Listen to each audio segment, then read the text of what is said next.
Sponsor an episode. Producing, editing, and streaming each session's episode requires significant dedication and hard work. By sponsoring episodes, you're making a meaningful and enduring impact. Furthermore, you can choose to dedicate your sponsorship in honor or memory of someone special, giving a unique and personal significance to your support. Opportunities for sponsorship. Al-Bayan episodes and response to 23 question series. Sponsor now, gomd.org/sponsor.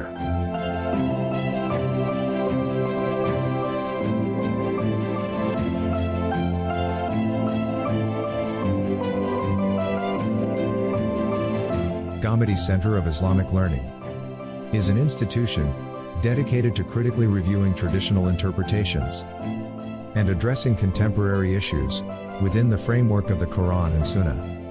Through various initiatives, such as YouTube conversations, lectures, seminars, publications, and online resources, we aim to reform the Muslim religious thought by reviving and restoring the Quran and Sunnah's priority as the guiding lights of Islam's core. Presently, the Gomdi Center has expanded its presence to Udemy, offering our courses at highly discounted rates. Our recently published course is titled, Stylistics of the Quran. As we all know, the key to understanding the Quran is through its language. The course Stylistics of the Quran is meant to introduce the student to various unique stylistic features of this divine book. Those who attempt this course will find themselves delving deep into the eloquence and subtleties of the Quranic language, and will enjoy a deeper connection with the Holy Book. The course has been divided into 6 modules, and study material is additionally provided. Enroll today through the link provided in the description, and learn the stylistics of the Quran.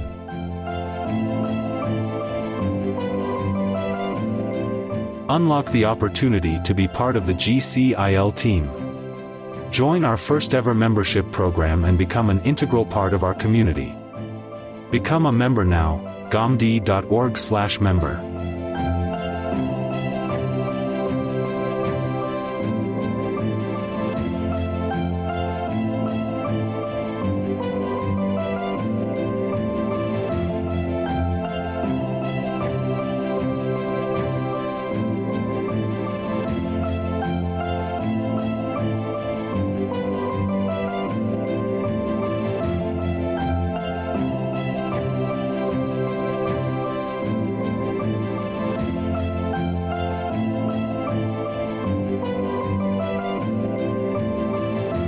Delve into the spiritual and intellectual richness of the Quran with GCIL's animated Urdu translations. Our unique playlists feature both the melodious recitation of the Quran and dynamic written text animations, allowing you to listen and read simultaneously for a more immersive learning experience. These carefully crafted animations enhance understanding and retention, making the sacred messages more accessible and engaging.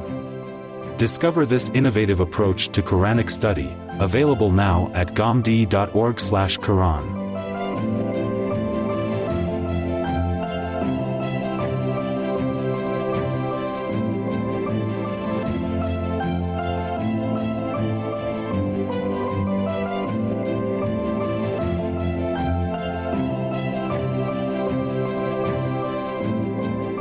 Support the translation of invaluable scholarly work, done by our scholars in Urdu into English with your donation.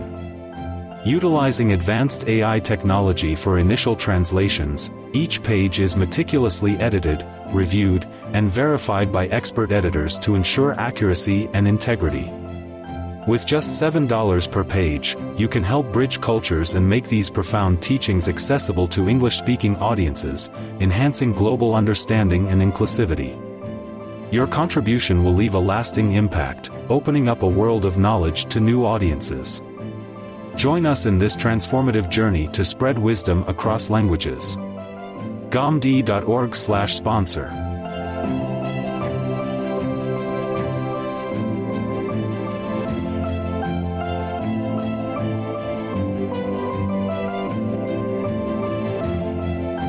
Ask Gomd Live is an online Zoom web conference exclusively for our valued Ask Gomd app users.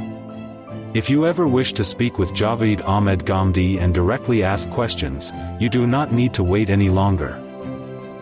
Explore the depths of scholarly thought at GCIL Bookstore, your gateway to a carefully curated collection of Urdu and English literature.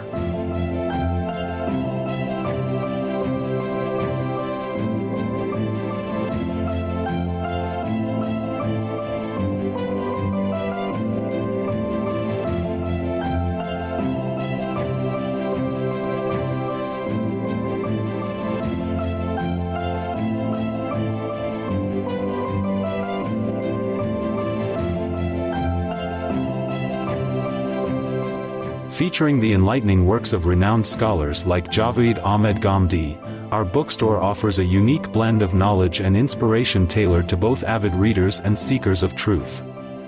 Dive into our diverse selection and discover books that challenge the intellect and feed the soul. Shop now at gomd.org/books.